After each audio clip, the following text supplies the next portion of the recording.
नमस्कार, आप देख रहे हैं HT न्यूज इंडिया और मैं हूं आपके साथ श्वेता। तो चलिए रुक करते हैं आज की प्रमुख और बड़ी खबर पर।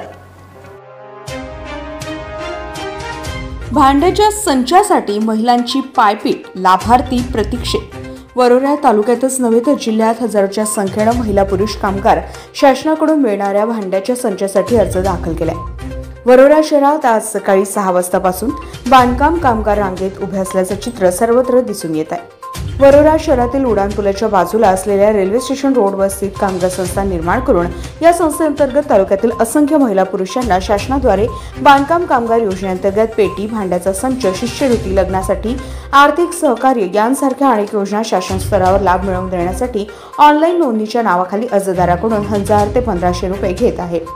योजनेचा लाभ घेण्यासाठी आज सकाळी 5 वाजतापासून असंख्य महिला पुरुष रांगेत लागलेले होते। सध्या उन्हाळ्याचे दिवस चालू असल्याने या प्रखर उन्हात लाभार्थी ताटकळत उभे होते। संस्थेद्वारे मात्र महिलांसाठी पिण्याच्या पाण्याची व कोणत्याही प्रकारची मंडपाची सोय सुद्धा करण्यात आली नसल्याने लहान मुले व बाळ घेऊन आलेल्या महिलांना या सर्व प्रकारचा त्रास सहन करावा लागत होता।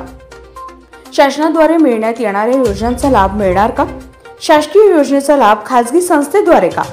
शासकीय योजनेचा लाभ घेण्यासाठी महिला पुरुष खासगी संस्थेमध्ये आपले नावे नोंदणी करतात। या नावे नोंदणी करण्यासाठी खासगी संस्था मात्र अव्वाचे सव्वा रुपये घेऊन कामगारांच्या आर्थिक भुर्दंड बसवत आहे। एकंदरीत सर्व प्रकारात कामगारांची लूट होत असल्याने खासगी संस्था चालकांवर अंकुश लावण्याचं गरजेचं झालंय।